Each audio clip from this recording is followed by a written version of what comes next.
Sir మీ మీద నాకు ఇలాంటి ఆలోచన లేదు, మీరంటే నాకు అభిమానం అంటే ఎలాంటిది, సెక్సువల్ అభిమానమా? అట్లా ఆ రకంగా మాట్లాడుతుంటే అబ్బాయి లేదు సార్ మీరు మా ఊరోళ్ళు కదా, నాకు అలాంటి ఉద్దేశం లేదండి.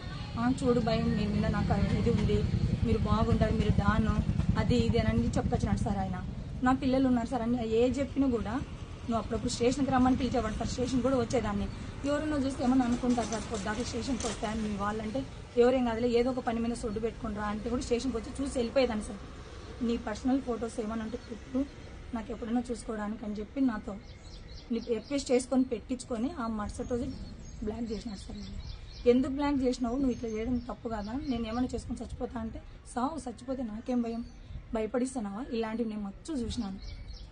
నువ్వేం చేసుకుంటావో చేసుకోపో, ఇలా ఎంతమందిని బెదిరిస్తావు అంటే నువ్వే కదా సార్ నా ఏంటో పడింది, నువ్వే కదా నాకు మెసేజ్ చేసింది, నాకు మెసేజ్ చేసినాడు సార్, నాకు ఆ మెసేజ్లు కూడా ఉన్నాయి.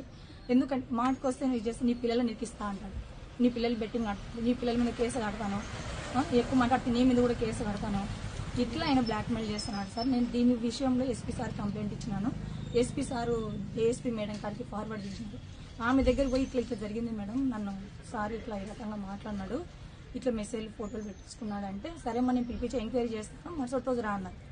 మరుసటి రోజు పోయినాడు సార్. మరుసటి రోజు పోయిన తర్వాత అతని సెల్లో మొత్తం డిలీట్ చేయించేసినాను.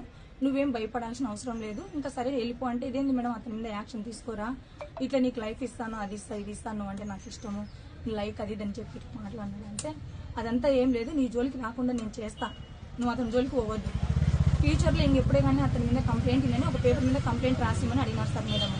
అదేంది మేడం నేను ఎందుకు కంప్లైంట్ రాసిస్తాను, నేనెందుకు సంతకం పెడతాను, ఇక్కడ కాకుండా నేను పై ఆఫీసర్ దగ్గర పోతాను అని చెప్పి అక్కడ నుంచి వచ్చేసి డిఐజీ సార్ దగ్గర పోయినాను సార్. నేను డిఐజీ సార్ దగ్గర పోయి పలానా నంద్యాల కంప్లైంట్ సార్ సిఏ సాధ్యాన్ని అంటే ఆయన అసలు పల్లకరి లోపలికి కూడా పిలుచుకోకుండా బయట నుంచి బయటనే ఈ కంప్లైంట్ ఏమైతే ఉందో అక్కడనే పోయి చూసుకోకండి, ఇక్కడ మాకు సంబంధం లేదు అని చెప్పి ఆ నుంచి ఆయన 2 సార్లు పోయినాడు సార్ డిఐజీ సార్. 2 సార్లు పోతే అసలు ఫోన్ చేసినా కూడా ఆయన మాట చెప్పనే ఫోన్ కట్ చేస్తున్నారు డిఐజీ సార్. మరి ఇది జరుగుతుంది సార్, ఈ విషయం మనసులో పెట్టుకొని ఈ పొద్దు నా ఫ్రెండ్ రేపొద్దున నా ఫ్రెండ్కు ఈ విషయంలో నా ఫ్రెండ్ను రిక్వెస్ట్ చేసుకున్నాడు, మీ అక్క నా మీద కేసు పెట్టింది, ఇప్పుడు ఎవరైతే నాగమ్మ అనే పర్సన్ కంప్లైంట్ ఇచ్చిందో ఆ అమ్మాయిని ఇప్పుడు ఆయన టార్గెట్ చేసుకొని మీ అక్క నా మీద కేసు పెట్టింది కదా, ఇప్పుడు నువ్వు అని ఈ పిల్లని మనసులో పెట్టుకుని ఈ పిల్లని సత్కరిస్తుంది. ఆ పిల్లకి అన్యాయం జరగడం లేదు, నన్ను కూడా మాయ మాటలు చెప్పి అతను నమ్మించి నన్ను మోసం చేసి నీ ఫొటోస్ నీ చాటింగ్ అన్ని నేను పోస్ట్ చేస్తాను, నీ బుద్ధి కూడా నాకు అది చెప్పుకొని నన్ను భయంకరంగా మానసికంగా ఇబ్బంది పెట్టినాడు సార్. నాకు న్యాయం జరగడం లేదు, నాకేమైనా న్యాయం చేస్తారని రిక్వెస్ట్ చేసుకోండి. అతని డ్యూటీలో అన్ని మొత్తం ఏమైతే వాడు ఏం చేసినాడో మేమైతే అబద్ధాలు చెప్పం.